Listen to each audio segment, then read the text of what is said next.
புதுசாக தொழில் தொடங்குவாங்க. தலைவலி, முதுகுத்தண்டு ஆப்ரேஷன்லாம் அப்போ தான் நடக்கும். அரசியல் ஆர்வங்கள் அப்போ தான் கிடைக்கும். நிறைய பேர் ஜெயிலுக்கு போகிறது, கேஸ் வாங்குறது, வழக்கு வாங்குறதுலாம் பஞ்சாயத்து, போலீஸ் ஸ்டேஷன் போடலாம் இந்த சூரிய தசை தான் நடக்கும். ஒருத்தர் வந்து ஒரு பெரிய போஸ்டிங்கில் உட்கார வைக்கிறோம், ஒரு பொறுப்பு கொடுக்குறோம். இந்த 6 வருஷத்துக்கு நீ தான் பார்க்கணும் அப்படின்னு சொல்லி ஒரு பொறுப்பு கொடுக்குறோம் ஒரு ஆஃபீஸில். அவர் என்ன செய்வார்னா தன்னுடைய குணங்களையும் வெளிப்படுத்த தானே செய்வார். ஒரு ஆட்டோ டிரைவர் இருக்கார். அவருக்கு பிறக்கக்கூடிய குழந்தை எந்த மாதிரி ஒரு இதில் இருக்கும் அப்படின்னா, அந்த ஆட்டோ டிரைவருக்கு ஒரு குழந்தை பிறந்தால் எப்படி இருக்குமோ, அப்பாவுடைய விதி, அம்மாவுடைய விதி, அவங்களுடைய லைஃப் ஜென்ரேஷன், அவங்களுடைய ஃபேமிலி ஹிஸ்ட்ரி, இதனுடைய தாக்கம் தான் இந்த குழந்தையினுடைய ஜீனில் இருக்கும். சனி தசை, செவ்வாய் தசை, சுக்கர தசைன்னு எதுவுமே நல்ல தசைகள் கெட்ட தசைகள்ன்றது கிடையாது. சும்மா பேசிக்காக நீங்கள் சொல்கிறது சரி தான். நிறைய நீங்கள் சொல்கிறது பேசிக் சரி தான். உங்களுக்கு வந்து சனி ஆகாத தசை, ஆனாலும் கூட இதுக்குள்ளே ராகு புத்தி நடக்குது. ராகு உங்களுக்கு யோகவானா இருக்கிறாரு, அதனால் உங்களுக்கு இந்த காலங்கள் நல்ல காலங்களாக இருக்கணும்னு ஜோசிக்காரங்க சொல்லுவாங்க. சூரியன் என்பதனுடைய காரகம் வந்து அப்பா காரகம்னு சொல்கிறாங்க. மேக்ஸிமம் சூரிய தசையில் தந்தையுடைய எல்லா விஷயத்தையும் கெடுத்துட்டு போயிடும். நிறைய பேருடைய வாழ்க்கையில் சூரிய தசையில் தந்தை இறந்துடுறாங்க. சந்திர தசையில் அவமானங்கள், இடமாற்றங்கள், உடல் பருமனாகுதல், பெரிய அளவில் அசிங்கங்களை சந்திக்கிறதுலாம். கட்டுமானத்தின் வலிமை, கட்டிடங்களின் பாதுகாப்பு, ஸ்ரீ துர்கா டிஎம்டி கம்பிகள். பக்தி கேஃபே நேயர்களுக்கு வணக்கம். இன்னைக்கு இந்த வீடியோவில் சிறிது கேள்விகளுக்கு சிந்தனையோட பதில் அளிக்க இருக்கிறார் ராஜநாடி ஜோதிடர் கா பார்த்திபன் ஐயா அவர்கள். வணக்கம் சார். வணக்கங்க. பொதுவாகவே நம்ம ஜாதகம் பார்க்க போனால் தசா புத்தி அப்படின்னு ரொம்ப பாப்புலராகவே நம்ம இப்போலாம் நிறைய அதை பற்றி கேட்குறோம். அப்படின்னா என்னது சார்? இப்போ உதாரணத்துக்கு காலையில் 5 மணிக்கு எந்திரிக்கிறீங்க, ஓகேங்களா? காலைல பிரேக்ஃபாஸ்ட் எத்தனை மணிக்கு எடுப்பீங்க? அதில் 6:30 மணி. 6:30 மணிக்கு ஏன்னா பசிக்கும். 11 மணிக்கு எந்திரிக்கிறீங்க. காலைல எத்தனை மணிக்கு பிரேக்ஃபாஸ்ட் எடுப்பீங்க? பிரேக்ஃபாஸ்ட்டே இல்லை, லஞ்ச் பேர் தான் பிரேக்ஃபாஸ்ட் இல்லைங்களா? அப்போ நம்ம எப்போ எந்திரிக்கிறோம் அப்படிங்கிறத பொறுத்து நம்மளுடைய செயல்பாடுகள் என்ன ஆகுது? மாறுது இல்லைங்களா? அப்போ ஒரு மனிதன் எப்போ பிறக்கிறான் அப்படின்றத பொறுத்து அவனுடைய லைஃப் வந்து சேஞ்ச் ஆகுது, அதை புரிஞ்சுக்கணும். அப்போ நம்ம பிறந்த நேரம் அப்படிங்கிறது நம்ம எழுந்திரிச்ச நேரம் மாதிரி. அதுக்கப்புறமா ஒவ்வொரு மணி நேரம் மாற மாற நம்மளுடைய அந்த ஆக்டிங் அது மாறுது இல்லைங்களா? அன்றைக்கி டெய்லி ஆக்டிவிட்டீஸ் வருது. அப்போ காலைல சாப்பிட்றோம், குளிக்கிறோம். அப்போ 11 மணிக்கு எந்திரிக்கிறாள் எப்போ குளிப்பார் அப்படின்னா அதுலேருந்து ஒரு மணி நேரம் 2 மணி நேரம் கழிச்சு குளிப்பார். காலைல 5 மணிக்கு எந்திரிக்கிறாள் ஒரு 8 மணி 8:30 குளிக்கலாம். நைட் ஷிஃப்ட் பார்த்துட்டு வந்து தூங்குறாள் சாயந்தரம் தான் குளிப்பான். அப்போ அவன் எத்தனை மணிக்கு எந்திரிக்கிறான், எத்தனை மணிக்கு முழிக்கிறான், எத்தனை மணிக்கு தூங்குறான், இதெல்லாம் வச்சு அவனுடைய லைஃப்பை வந்து நம்ம அடுத்தடுத்து வரக்கூடிய காலங்களில் நம்ம என்ன செய்யணும்னா அனுமானிக்கிறோம். அதுபோல் ஒரு மனிதன் பிறந்த ஜாதகம் என்பது அவனுடைய வாழ்க்கை எப்படிப்பட்டதுன்றதை மட்டும்தான் சொல்கிறோம். அவனுக்கு கல்யாணம் ஆகுமா ஆகாதா, அவனுடைய கல்யாண வாழ்க்கை எப்படி இருக்கும், அவனுடைய ஃபேமிலி லைஃபு, பிஸ்னஸ்ஸு, அவனுடைய ஃபினான்ஷியல் ஸ்டேட்டஸு, அவனுடைய சர்க்கம்ஸ்டன்ஸு, அவனுடைய ஆட்டிடியூடு எல்லாத்தையுமே வந்து பிறந்த ஜாதகம் என்பது சொல்லும். எப்போ நடக்கும் அப்படின்னு சொல்லாது. அப்போ நம்ம பிறக்கிற நேரமும் வந்து ஏற்கனவே தீர்மானிச்சது, எல்லாமே தீர்மானிச்சது தான். அப்போ சில பேரெல்லாம் வந்து இந்த டைமில் தான் பிறக்கணும் அப்படின்லாம் பண்ணுறாங்க. அது வந்து சும்மா நம்பிக்கை தாங்க, ஓகேங்களா? அது வந்து எல்லாம் நம்பிக்கை தான். இப்போ ஒரு நம்மளுக்கு திடீர்னு தலைவலிக்குது சரிங்களா, இல்லைன்னா ஏதாச்சும் ஒரு உடம்புல பெரிய நோய் இருக்குது. இப்போ ஒரு ஆஸ்பத்திரிக்கு நம்ம சொந்தக்காரங்களுக்கு ஒருத்தருக்கு ஒரு நோய் இருக்குது, அந்த நோய் இல்லைன்னா ஒரு ஒருத்தருக்கு ஆக்சிடென்ட் ஆகிடுச்சு, ஏதோ ஒருத்தருக்கு ஆக்சிடென்ட் ஆகிடுச்சு, அந்த பக்கமாக போகிறோம். திடீர்னு ஒரு பெரிய கோயில் இருக்குது, என்ன செய்வீங்க? சாமி கும்பிட்டா காப்பாற்றிடுவாரா இல்லைங்களா? ஒரு நம்பிக்கை. அது மாதிரி நல்ல நேரத்தில் பிறந்தால் நம்ம புள்ள ஒழுங்காயிராதா அப்படின்னு ஒரு நம்பிக்கை ஏதாவது இருக்கிறவங்களுக்கு தவிர. இப்போ உதாரணத்துக்கு ஒரு ஆட்டோ டிரைவர் இருக்கார். அவருக்கு பிறக்கக்கூடிய குழந்தை எந்த மாதிரி ஒரு இதில் இருக்கும் அப்படின்னா, அந்த ஆட்டோ டிரைவருக்கு ஒரு குழந்தை பிறந்தால் எப்படி இருக்குமோ, அப்பாவுடைய விதி, அம்மாவுடைய விதி, அவங்களுடைய லைஃப் ஜென்ரேஷன், அவங்களுடைய ஃபேமிலி ஹிஸ்ட்ரி, இதனுடைய தாக்கம் தான் இந்த குழந்தையினுடைய ஜீனில் இருக்கும். அப்போ ஆட்டோ டிரைவர் என்ன செய்கிறாரு, ஒரு மணி நேரம் டெலிவரியை தள்ளி போட்டு டெலிவரி பண்ணுறாரு. அப்போ அது அம்பானி பிள்ளை மாதிரி ஆயிருமான்னு? அப்போயே அவர் ஆட்டோ பிள்ளை தானே இல்லைங்களா? அப்போ யாருக்கு பிறக்கணும், யாருடைய அப்பா அம்மாவுக்கு பிறக்கணும், எந்த குடும்பத்தில் பிறக்கணும், எந்த ஊரில் பிறக்கணும், எல்லாமே நடக்கும் பொழுது நம்ம 1 மணி நேரம் தள்ளி போட்டு போயிருந்தோம்னா பக்கத்து ஊர் பிள்ளையாக பிறக்கணும் ஒன்றும் கிடையாது. அப்போ விதி என்னமே மாறாது இல்லைங்களா? அப்போ நம்ம தான் என்ன நினச்சிக்கிருக்கோம்னா தள்ளி போட்டு பிறந்தா அப்படி ஆயிரும் இப்படி ஆயிருன்னு சொல்லி நம்மளை கற்பனையில் ஓட்டுறமே தவிர, இவன் தான் பிள்ளை சரிங்களா, அவன் இப்போ தான் பிறப்பான்றது விதி. நம்மளா எதையாச்சும் ஒரு பேர் வச்சுக்கிட்டு என்ன செஞ்சுக்கிட்டு இருக்கோம், நம்ம தான் செஞ்சோம் இல்லைங்களா? நம்ம பேர் வச்சுக்கிறோம் அவ்வளோதானே தவிர. அப்போ ஒரு பொருள் செஞ்சு வருது, நம்ம ஸ்டிக்கர் மட்டும் ஒட்டிக்கிறோன்ற மாதிரி நம்ம ஒன்று செஞ்சுக்கிறோம், ஒட்டிக்கிறோம் தவிர எதுவுமே மாறாது, எல்லாமே விதிப்படி. அப்போ ஒரு மனிதனுடைய ஜாதகம் என்பது விதியை கூறுகிறது. இவன் இப்படி தான் வாழ்வான், இவனுடைய திருமண வாழ்க்கை இப்படி தான் இருக்கு, இவனுக்கு 2 பொண்டாட்டி தான் அப்படிங்கிறது விதி. ஆனால் இந்த 2 பொண்டாட்டி எப்போ கிடப்பாங்கன்னு கேள்வி இருக்கு இல்லைங்களா? அப்போ எப்போ ஈவெண்ட் அப்படின்னு பார்க்கும்போது அது ஈவெண்ட்டை வந்து ஜோசியத்தில் 2 டைப் ஆஃப், அது வந்து தாஜிகம்னு சொல்கிறாங்க. அது 2 டைப்பாக புரிஞ்சுக்கிறாங்க. ஒன்று தசா புத்தி அப்படின்னு புரிஞ்சுக்கிறாங்க. தசாபுத்தினா சந்திரனுடைய ஸ்டேட்டஸ் வந்து மேல் வட்டத்தில் பார்க்கும்போது மேலே டாப் வியூவில் பார்க்கும்போது இப்படி சுற்றி வருது 27 நாளில், சைடு வியூவில் பார்க்குறப்போ 5 டிகிரி ஒரு மாதிரி வாப்ளிங் ஆகிட்டு அந்த 5 டிகிரி வாப்ளிங்கை வந்து தசாக்களாக பிரிக்கிறாங்க. இந்த வாப்ளிங்கில் வந்து நிறைய கருத்துக்கள் இருக்குது.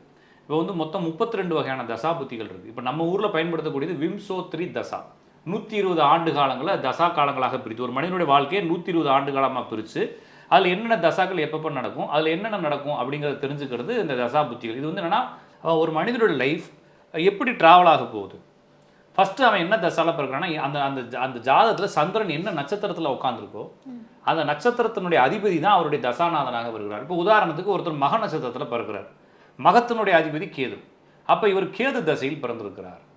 அப்போ கேது தசைக்குன்னு ஒரு குறிப்பிட்ட காலம் இருக்குது. அந்த குறிப்பிட்ட காலம் இப்போ ஒரு ஒரு உதாரணத்துக்கு ஒரு தசை சந்திர தசை 10 வருஷம்னு வச்சுக்கோங்களேன். சந்திரத்தினுடைய நட்சத்திரம் வந்து 13.30 டிகிரி, எல்லா நட்சத்திரமும் 13.30 டிகிரி. அப்போ அந்த சந்திரன் ட்ராவல் ஆகிட்டே வருது. அந்த சந்திரனுடைய நட்சத்திரத்துக்குள்ளே சந்திரன் உள்ளே வரும்போது அவர் பிறக்கிறாருன்னா அவர் 10 வருஷ தசா காலங்கள் சந்திரனுடைய தசா காலத்தை கடந்து தீரணும். அவருக்கு 10 வயசு ஆகும்போது அடுத்த தசை நடக்கும். ஒருவேளை அவர் அந்த சந்திரனுடைய நட்சத்திரத்தில் பாதியில் இருக்கும்போது பிறந்திருக்காரு அப்படின்னா அவருக்கு 5 வருஷம் முடிஞ்சுட்டு இன்னும் 5 வருஷத்தை வாழ்ந்தால் போதும், அதுக்கப்புறம் அடுத்த தசை வந்துடும். அப்போ சுக்கிர தசை, சூரிய தசை, சந்திர தசை, செவ்வாய் தசை, ராகு தசை, குரு தசை, சனி தசை, புதன் தசைன்னு ஒரு சர்க்கிளாக சுற்றிக்கிட்டே இருக்குது. இது வந்து 120 ஆண்டு காலங்களை முடிக்கும். அப்போ அவர் பிறக்கும்பொழுது என்ன திசையில் பிறந்தார், அந்த திசை எப்போ முடியுது, அடுத்த திசை எப்போ ஆரம்பிக்குது, அந்த திசை எப்போ முடியும், அதுக்கு அடுத்த திசை எப்போ ஆரம்பிக்குதுன்ற அடிப்படையில் இவங்களுடைய தசாநாதர்களுடைய அடிப்படையில் இப்போ உங்களுக்கு சுக்கிர தசை நடந்துக்கிட்டு இருக்கு அப்படின்னு சொல்லுவாங்க. இப்போ வந்து பொதுவான வார்த்தைகள் இப்போ சுக்கிர தசரா இவனுக்கு அடிச்சதரா யோகம்னு சொல்லுவாங்க. நிறைய பேர் குட்டி சுக்கிரன் குடும்பத்துக்கு ஆகாதுன்னு ஒரு பழமொழி இருக்குது. அப்போ சுக்கிரன் குடும்பத்துக்கு இப்போ நிறைய பேர் பார்த்தீங்கன்னா சுக்கிரன் அப்போ எந்த இடத்துல இருந்துச்சு, ஜோசிகாரங்க எப்படி பார்க்குறாங்கன்னா இந்த சுக்கிரன் இத்தனாவது பாவத்தில் இருக்குது, இத்தனாவது சார அதிபதியினுடைய பாவத்தில் இருக்குது, இந்த கிரகம் வேற ஒருத்தருக்கு சாரம் கொடுத்துருக்குன்ற அடிப்படையில் இந்த சுக்கிரன் என்ன கண்டிஷனில் இந்த ஜாதகத்துக்கு இருக்குது, இந்த ஜாதகத்துக்கு சுக்கிரன் நல்லவரா கெட்டவரா. அப்போ ஒருவேளை கெட்டவராக இருக்கிறார் இந்த ஜாதகத்துக்கு, அப்போ தசை நடக்குது, சுக்கிரனுடைய தசை நடக்குது, அந்த சுக்கிரனுடைய தசையான 20 ஆண்டுகளும் இவருக்கு கெட்டதே நடக்கும்னு சொல்லி நம்புகிறாங்க. நான் சொல்கிறது புரிஞ்சுக்கிட்டீங்களா? அப்போ இது வந்து ஒரு டைம் ஸ்கேல் மாதிரி. இப்போ ஜோசியத்தில் இன்னொரு மெத்தட் இருக்குது, கோச்சாரம்னு சொல்கிறாங்க. அப்போ இன்றைக்கி இருக்கக்கூடிய கிரக நிலைகள், அப்போ இன்றைக்கி சனி எங்கே இருக்குது, குரு எங்கே இருக்குது, ராகு எங்கே இருக்குது, கேது எங்கே இருக்குன்னு பார்த்து நம்ம ஜாதகத்தில் கூடிய கிரகங்களை இது எப்படி இயக்குகிறதுன்னு பார்த்து சொல்கிறது ஒரு மெத்தட். அப்போ கோச்சார பலன் என்பதும் தசாபதி பலன் என்பது வேறு ரெண்டுமே வந்து ஈவெண்ட்டை ஃபிக்ஸ் பண்ணுறது. பொதுவாக பாவகாரகங்கள் பார்க்குறவங்க, பாவம்ன்றது வந்து லக்னம், 2ஆம் வீடு 3ஆம் வீடு ஜோசிக்காரங்க சொல்லுவாங்க. 2ஆம் வீட்டு அதிபதி 3ஆம் வீட்டு அதிபதியோடு சேர்ந்துருக்காரு, 8ஆம் அதிபதி பார்க்குறாரு, 11ஆம் அதிபதியோடு சேர்ந்துருக்காருன்னு தான் சொல்லுவாங்க. இது வந்து பாவகாரகங்கள். இந்த பாவகாரகங்கள் பார்க்கக்கூடிய ஜோசியர்கள் தசாபுத்தியை பயன்படுத்துவாங்க. கிரகக்காரங்கள் பார்க்கக்கூடிய ஜோசியர்கள் கோச்சாரத்தை பயன்படுத்துவாங்க. ரெண்டும் ஒன்று தான். அப்போ இந்த தசாபுத்திகள் இதில் வந்து நிறைய கான்ட்ரவர்சிஸ் இருக்குது. இப்போ கேது திசையில் பிறந்த, அதாவது கேதுவனுடைய திசையில் பிறந்தவங்களுக்கு 5ஆம் திசை மாரக திசை. இப்போ கேதுவில் பிறந்தவங்களுக்கு கேது, சுக்கிரன், சூரியன், சந்திரன், செவ்வாய் தசை வந்து செத்து போயிடுவாங்க அப்படின்னு சொல்லி நம்பிக்கை இருக்குது. சரிங்களா? சனி தசை 4வது திசையாக வரக்கூடாது, குரு தசை 7வது திசை 6வது திசையாக வரக்கூடாதுன்னு சொல்லிட்டு நிறைய நம்பிக்கைகள் இருக்குது. இத்தனாவது தசை வந்தால் மாரக தசைன்னு சொல்லி ஒரு நம்பிக்கை இருக்குது. அதுக்கப்புறமா சரலக்கணத்துக்கு பாதகம், ஸ்திரலக்கணத்துக்கு பாதகம், உபயலக்கணத்துக்கு பாதகம், 17, 9, 7ஆம் பாவங்களில் பாதகம்னு சொல்கிறாங்க. அப்போ லக்னம் வந்து மேச லக்னமாக இருந்தால் அவனுக்கு 11ஆம் அதிபதி தசை சனி தசை நடந்துச்சுன்னா பாதகங்கள் நடக்கும். 8ஆம் அதிபதி தசை செவ்வாய் தசை லக்னாதிபதி தசை நடந்தாலே பாதகம் நடக்கும்னு சொல்லிட்டு இது உட்காந்துருக்கக்கூடிய பொசிஷன், அதுக்கப்புறம் பாதகத்தினுடைய பொசிஷன், இதெல்லாம் சேர்த்துக்கிட்டு பாவத்தில் அது எங்கே இருந்துச்சு அப்படின்ற பொசிஷன்லாம் சேர்த்துக்கிட்டு இந்த திசைகள் நல்லது செய்யும். அப்போ சிலருக்கு வந்து தவறான திசைகள் நடக்கும், ஆனால் அதுக்குள்ளே நடக்கக்கூடிய புத்தி. இப்போ உதாரணத்துக்கு மந்த் அப்படின்னு சொல்கிறோம், சித்திரை மாதம்னு சொல்கிறோம், அதில் முதல் வாரம் 2ஆம் வாரம் 3ஆம் வாரம் பிரிக்கிறோம் இல்லைங்களா? அது மாதிரி ஒரு தசையை 9 புத்திகளாக பிரிப்பாங்க. அப்போ இந்த சார் உங்களுக்கு சுக்கிர தசை நடந்துக்கிட்டு இருக்கு, அதுக்கு உள்ள குரு புத்தி நடக்குது. அப்போ குரு உங்கள் ஜாதகத்தில் யோகமானவராக இருக்கிறாரு. எனவே இந்த குரு புத்தி காலங்களில் சில நன்மைகள் நடக்கும். இருந்தாலும் சுக்கிரன் வந்து சரியில்லாத ஆளாக இருக்கிறனால கொஞ்சம் கெடுதல்களையும் கொடுக்கத்தான் செய்யுன்னு சொல்லுவாங்க. நான் சொல்கிறது உங்களுக்கு புரியுதுங்களா? இதுதான் வந்து சனி தசையில் கூட சில பேர் நல்லா இருந்தாங்க. நீங்கள் அப்படிலாம் இல்லைங்க. இங்கே வந்து சனி தசை, செவ்வாய் தசை, சுக்கிர தசைன்னு எதுவுமே நல்ல தசைகள் கெட்ட தசைகள்ன்றது கிடையாது. சும்மா பேசிக்காக நீங்கள் சொல்கிறது சரி தான், நிறைய நீங்கள் சொல்கிறது பேசிக் சரி தான். உங்களுக்கு வந்து சனி ஆகாத தசை, ஆனாலும் கூட இதுக்குள்ளே ராகு புத்தி நடக்குது, ராகு உங்களுக்கு யோகமானா இருக்கிறாரு, அதனால் உங்களுக்கு இந்த காலங்கள் நல்ல காலங்களாக இருக்கும்னு ஜோசிக்காரங்க சொல்லுவாங்க. சிலருக்கு வந்து ஒரு உதாரணத்துக்கு சுக்கிரன் வந்து பரம விரோதியாக பரம பிரச்சனையாக இருக்கிறார், முழு பாவியாக இருக்கிறாருன்னு வச்சுக்கோங்களேன். அவர் 20 வருஷம் துன்பத்தை அனுபவிக்க வேண்டிய அவசியம் இல்லைன்னு ஜோசிக்காரங்க சொல்லுவாங்க. உங்களுக்கு புதன் புத்தி வருது சார், அதில் ஒரு நல்ல யோகத்தை கொடுக்கும். அப்படின்னு சொல்லுவாங்க. இது வந்து என்னன்னா தசாபுத்தியினுடைய பேசிக் கான்செப்ட். என்னை பொறுத்தளவுக்கு என்னுடைய அனுபவத்தில் எந்த பாவத்தில் என்ன கிரகம் இருந்தாலும் அந்த கிரகம் யோகியோ அவயோகியோ ரொம்ப பவர்ஃபுல்லோ இல்லை ரொம்ப பவர் இழந்தோ இருந்தாலும் சரி, ஒரு கிரகத்தினுடைய தசா நடக்கும்போது அந்த கிரகத்தினுடைய காரங்களை செய்து விட்டே போகிறது. உதாரணத்துக்கு இப்போ சூரிய தசை நடக்குது. ஒருத்தருடைய ஜாதத்தில் சூரியன் வந்து யோகியாக இருக்கிறார், பவர்ஃபுல்லாக இருக்கார், லக்னாதிபதியாக இருக்கார், நல்ல லக்னம் சூப்பராக இருக்கார், எப்படியோ ஒரு இடத்துல நல்ல பவர்ஃபுல்லான பொசிஷன் வந்து சூரிய தசை நடக்குதுன்னா சூரியன் என்பதனுடைய காரகம் வந்து அப்பா காரகம்னு சொல்கிறாங்க.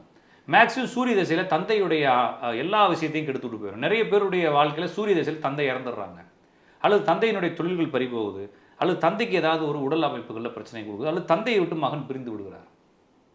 புதுசாக தொழில் தொடங்குவாங்க, தலைவலி முதுகுத்தண்டு ஆப்ரேஷன்லாம் அப்போ தான் நடக்கும். அரசியல் ஆர்வங்கள் அப்போ தான் கிடைக்கும். நிறைய பேர் ஜெயிலுக்கு போகிறது, கேஸ் வாங்குறது, வழக்கு வாங்குறதுலாம் பஞ்சாயத்து போலீஸ் ஸ்டேஷன் போடலாம் அந்த சூரிய தசை தான் நடக்கும். இது வந்து உங்களுக்கு சூரியன் எந்த ராசியில் எந்த இடத்துல எந்த லக்னத்துலேருந்து எந்த பாவத்தில் இருந்தாலும் இது கண்டிப்பாக நடந்தே தீருது. அதே மாதிரி சந்திர தசையில் அவமானங்கள் நிகழும், பெரிய அளவில் இடமாற்றங்கள் நடக்கும். உடம்பு திடீர்னு குண்டாகுதுன்னா அவங்களுக்கு சந்திர தசை இருக்குன்னு அர்த்தம். சந்திர தசையிலும் குரு தசையிலும் உடம்பு குண்டாகும். சந்திரன் எந்த இடத்துல இருந்தாலும் சரி, குரு எந்த இடத்துல இருந்தாலும் சரி, அதை பற்றி கவலை இல்லை. உங்களுக்கு என்ன லக்னமாக இருந்தாலும் என்ன நட்சத்திரமாக இருந்தாலும் கவலை இல்லை. இது வந்து காமனாகவே ஒரு திசை நடக்கும்பொழுது அந்த பலன்களை ஜாதகர் அனுபவிக்கிறார். அது மட்டும் இல்லாமல் இப்போ ராஜநாடி விதிகளில் நாங்கள் லக்ன தசாபுத்திகள் பார்க்கறது கிடையாது. இருந்தாலும் என்னுடைய ஸ்டூடெண்ட்களுக்கு நான் என்ன சொல்லித்தரேன்னா, நீங்கள் எல்லாத்தையும் பார்க்கும்பொழுது தசாபுத்திகள் மாறும்பொழுது தொழில்களும் மாறுது. இப்போ திடீர்னு ஒருத்தர் வந்து ஒரு மீடியாவில் இருப்பார், ஓகேங்களா, மீடியாவில் இருப்பார், இல்லைனா ஐடி ஃபீல்டில் ஒர்க் பண்ணிகிட்டே இருப்பார். அவருக்கு செவ்வாய் தசை ஆரம்பிக்கும். திடீர்னு பார்த்தீங்கன்னா அவர் எல்லாத்தையும் ஏற கட்டிட்டு விவசாயத்துக்கு போயிடுவார், இல்லைனா ஹோட்டல் ஆரம்பிச்சிடுவார். காரணம்னா செவ்வாய் அந்த தன்மையை அப்படியே பெருசாக்கி கொண்டு வரும். செவ்வாயினுடைய தன்மை வந்து ஹோட்டல், நெருப்பை பயன்படுத்தக்கூடியது. அப்போ அது அந்த செவ்வாய் என்னவா வேணாலும் இருந்துட்டு போகுது ஜாதத்தில், ஆனால் அந்த செவ்வாய் தசைக்கின்ற ஒரு அந்த பலன்களை கொடுக்கும். அப்போ சந்திர தசையில் அவமானங்கள், இடமாற்றங்கள், உடல் பருமனாகுதல், பெரிய அளவில் அசிங்கங்களை சந்திக்கிறதுலாம் நடக்கும். அடுத்து வந்து உங்களுக்கு சுக்கிர தசையில் பண விஷயங்களை ஏமாந்து போகிறது. பெண்கள் ஜாதகமாக இருந்தால் பண விஷயத்தில் ஏமாந்து போகிறது, ஆண்கள் ஜாதகமாக இருந்தால் குடும்பத்துக்குள்ளே பெரிய அளவில் பிரச்சனை கொடுத்துரும். அதே அவர் ஜாதகத்தில் வந்து செவ்வாய் தசை நடக்குதுன்னா பெரிய அளவில் ஏமாற்றங்கள், மருத்துவ செலவுகள், பெரிய பெரிய ஆப்ரேஷன்லாம் செவ்வாய் தசையில் தான் அவங்க குடும்பத்தில் நடக்கும். குரு தசை நடக்கும்போது அவமானங்கள், நிறைய பேர் தவறிடுறது, உறவுகளில் நிறைய தவறுகள் நடக்கிறது, நிறைய விஷயங்களை இழந்துறதுலாம் நடக்கும். சனி திசை நடக்கும்போது தான் நம்ம சொந்த ஊர் போயிடலாமான்னு தோணும், நிறைய பூர்வீகத்தில் வாழலாமான்னு தோணும், சமூக ஆற்றல், சமூக அக்கறையோடு செயல்படுவாங்க. ராகு தசையும் கேது தசையும் நடக்கும்போது வாழ்க்கையில் ஏதாச்சும் ஒரு விரக்தித்தன்மை, வாழ்க்கை பற்றிய உண்மைகள், நம்மளை சுற்றி எவன்லாம் இருக்கா, நம்மளுக்கு எவன்லாம் குழி தோன்றான்றதெல்லாம் தெரிஞ்சு நம்ம எல்லாத்துலேருந்து வெளியேறுவோம். அப்போ இது மாதிரி புதன் தசை நடக்கும் பொழுது சொத்துக்கள் வாங்குறது, சொத்துக்களால் பிரச்சனை அனுபவிக்கிறது, சகோதரியோடைய வாழ்க்கையை பற்றி தெரிஞ்சுக்கிறது, ஏதாச்சும் புதுசாக கற்றுக்கிறது, புதிய தொழில்கள், இந்த மாதிரி விஷயங்கள். அப்போ என்னன்னா, நான் சொன்னக்கூடிய தசா புத்திகள் என்ன லக்னத்தில் என்ன பாவத்தில் என்ன கிரகங்கள் தான் இந்த தசாக்கள் நடக்கும்போது இந்த பலன்களாக நடக்குது.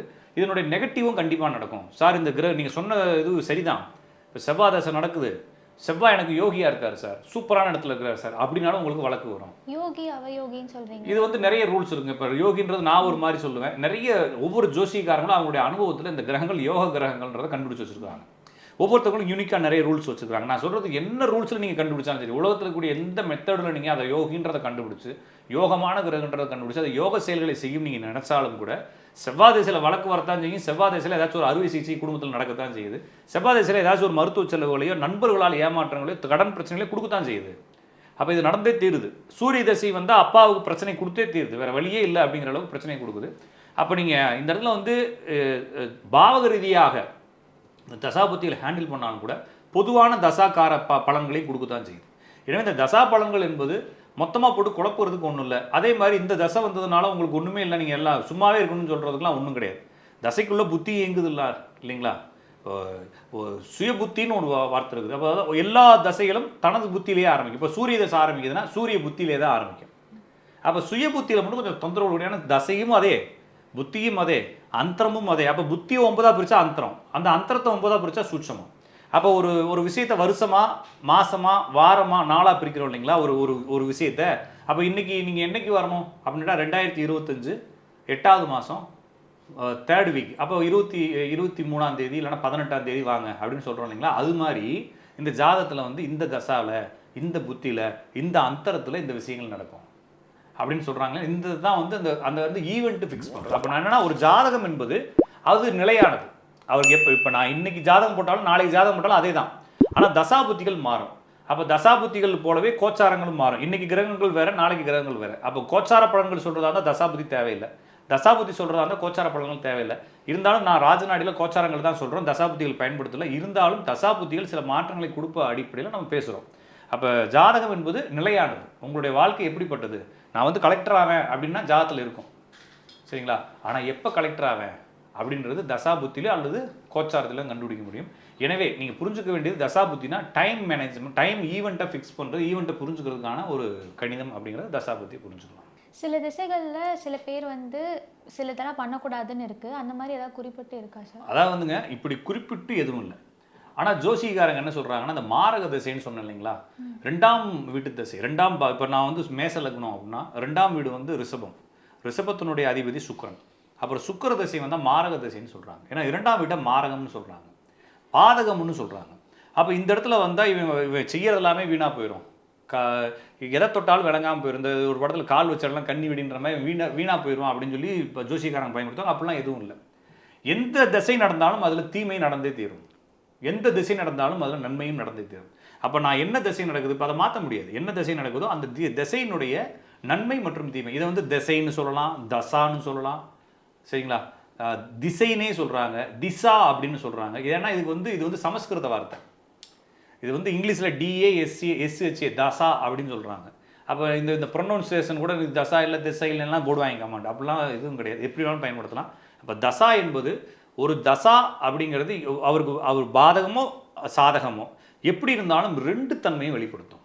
ஸோ புரிஞ்சுக்கிங்களா? இப்போ ஒருத்தர் வந்து ஒரு பெரிய போஸ்டிங்கில் உட்கார வைக்கணும், ஒரு பொறுப்பு கொடுக்குறோம், இந்த 6 வருஷத்துக்கு நீ தான் பார்க்கணும் அப்படின்னு சொல்லி ஒரு பொறுப்பு கொடுக்குறோம் ஒரு ஆஃபீஸில். அவர் என்ன செய்வார்னா தன்னுடைய குணங்களையும் வெளிப்படுத்த தானே செய்வார்.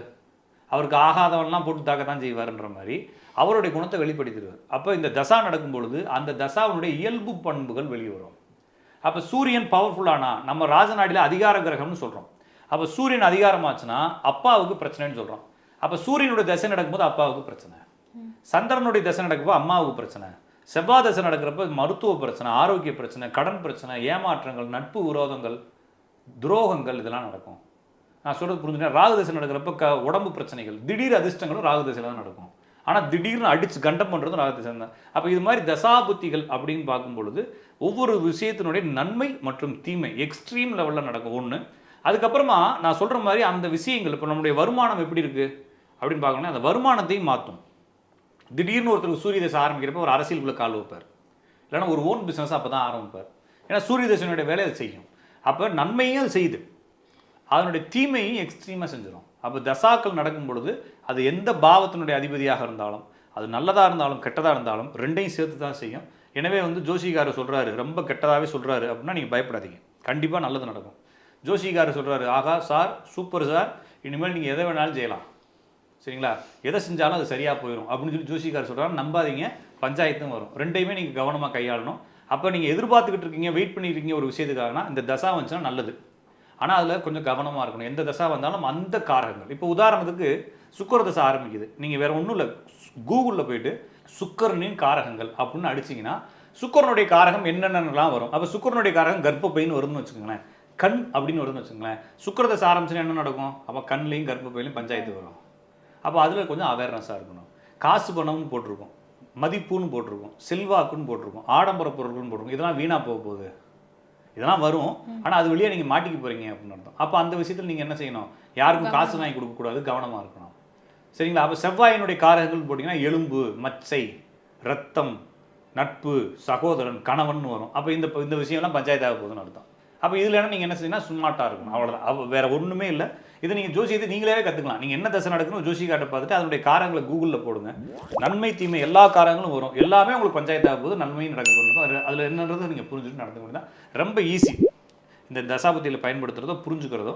ஆனால் இது ஜோசிகாரன் சொல்கிற மாதிரி திடீர்னு உங்களுக்கு சுக்கர தசை ஆரம்பிச்சிருச்சு, உங்களுக்கு இந்த கல் தான் போடணும், இந்த கோயிலுக்கு பரிகாரம் பண்ணணும், இந்த மாதிரி ஒரு ஹோமம் வளர்க்கணும்னு சொன்னால் அதை நம்பாதீங்க. என்ன ஹோமம் வளர்த்தாலும் சுக்கர தசை வேலையை செய்யத்தான் செய்யும், சூரிய தசை வேலை சூரிய தசை செய்யத்தான் செய்யும், சரிங்களா?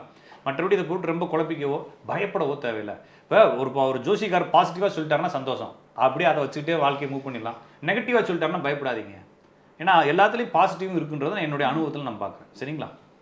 எங்கள் கேள்விகளுக்கு பதில் சொன்னதுக்கு ரொம்ப நன்றி சார். நன்றி, வணக்கம். மேலும் மற்ற ஒரு நிகழ்ச்சியில் சந்திப்போம். நன்றி.